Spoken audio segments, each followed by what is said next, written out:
আমরা বছরের একদম শেষ প্রান্তে দাঁড়িয়ে আছি। ডিসেম্বরের 30 তারিখ আজ। আর মাত্র একটা দিন, তাহলেই আমরা পুরনো বছরকে ফেলে নতুন বছরের দিকে এগিয়ে যাব।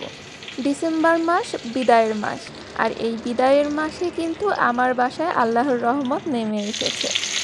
এই মাসে বেশ কয়েকটা দাওয়াত ছিল আমার বাসায়, তো তারই ছোটোখাটো একটা দিনের ব্লগ আপনাদের সাথে আজকে শেয়ার করব। তো কথা না বাড়িয়ে চলুন ভিডিওটা শুরু করা যাক। আসসালামু আলাইকুম, কেমন আছেন সবাই? আশা করছি আপনারা যে যেখান থেকে আমার আজকের ভিডিওটা দেখছেন তারা প্রত্যেকেই ভালো আছেন। সবাইকে আমন্ত্রণ জানাচ্ছি আমার আফরিনস ওয়ার্ল্ডের আরও নতুন একটা ভিডিওতে। গতকাল রাত্রে জানতে পেরেছি আজকে আমার বাসায় মেহমান আসবে, তো সেই উপলক্ষে সকাল থেকেই রান্নাবান্না শুরু করে দিয়েছি। যেহেতু এটা শীতকাল, আর শীতকালে কিন্তু অনেক রকম সবজি পাওয়া যায়, এই কারণে মাছ মাংস যাই রান্না করি না কেন শীতকালীন সবজি আমার একটা থাকবেই। আর শীতকালীন সবজি খেতে কিন্তু ভালোবাসে না এমন মানুষ খুব কমই আছে। তো সব রকমের সবজি দিয়ে আমি একটা মিক্সড সবজি রান্না করেছি। আর টমেটো ছাড়া তো সবজি আমার একদমই জমে না। মাছে বলেন, সবজিতে বলেন, ভাজিতে বলেন, টমেটো আর ধনেপাতা এই দুইটা খাবার আমার ভীষণ প্রিয়। আমার মতো ধনেপাতা আর টমেটো লাভার কারা কারা আছেন আমাকে কিন্তু অবশ্যই কমেন্ট করে জানাবেন।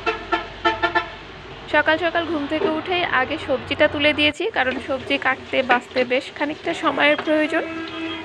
আর বেশি করে পেঁয়াজ কেটে নিয়েছিলাম, কারণ ফুচফুচ করে পেঁয়াজ কাটাটা আমার খুবই বিরক্তিকর একটা কাজ। তো এখানে দেখছেন আমি নেক্সট আরেকটা রান্নায় চলে এসেছি।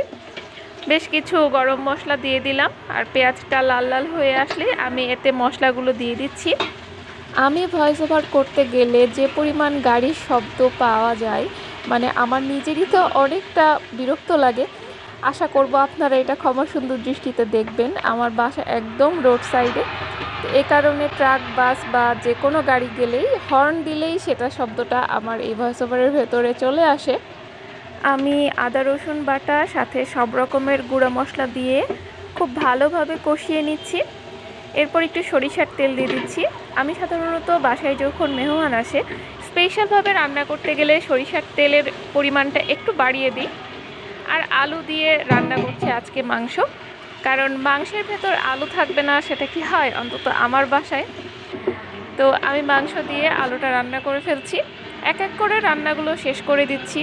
আমার কাছে মেহমান আসার আগেই রান্নাটা শেষ করে রাখতে বেশি ভালো লাগে, কারণ এতে মনে হয় যখন মেহমান আসে তাকে আমি প্রপার টাইমটা দিতে পারি, তার সাথে গল্প করতে পারি, তার সাথে ভালো একটা সময় কাটাতে পারি। কারণ সে তো এসেছে আমার বাসায় গল্প করতে, সময় কাটাতে। যেহেতু আমার কোনো হেল্পিং হ্যান্ড নেই, তাই রান্নাবান্না সামলিয়ে কিন্তু মেহমানটা আমাকেই সামলাতে হবে। এই কারণে আমি চেষ্টা করি যে রান্নাটা আগে শেষ করে রাখতে, এতে যে আমার বাসায় আসে তাকে আমি পুরো সময়টা দিতে পারি। নইলে তো রান্নাঘরেই পড়ে থাকতে হবে, আর সেও একা একা বোরিং হবে। তো এই তো পটল ভেজে নিচ্ছি। পটল ভাজা বেগুন ভাজা মানেই কিন্তু রান্না প্রায় শেষের দিকে। টুকটাক আরও কিছু রান্না করা হয়েছে, আমি ভিডিও ক্লিপগুলো নেওয়ার সময় পাইনি, কারণ যখন বাসায় মেহমান আসে তখন কিন্তু আমাকে অনেক দ্রুত গতিতে কাজগুলো শেষ করতে হয়।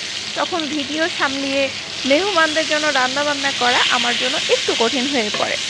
আমি হয়তো পারি না, তবে চেষ্টা করি একটা মানুষ আমার বাসায় আসার আগে আমি ঘরটাকে একটু পরিষ্কার করে রাখার এবং রান্নাবান্নার প্রিপারেশনগুলো শেষ করে রাখার।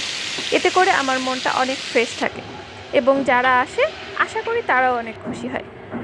তো এরপর আমি ছোলার ডালটা করে নিয়েছিলাম। ছোলার ডাল আমাদের সকলেরই খুব পছন্দের একটা খাবার। আমার পরিবারের প্রতিটা মানুষই এই ছোলার ডালটা পছন্দ করে। পোলাওয়ের সাথে বলেন, রুটি, পরোটা, ভাত সব কিছুর সাথে।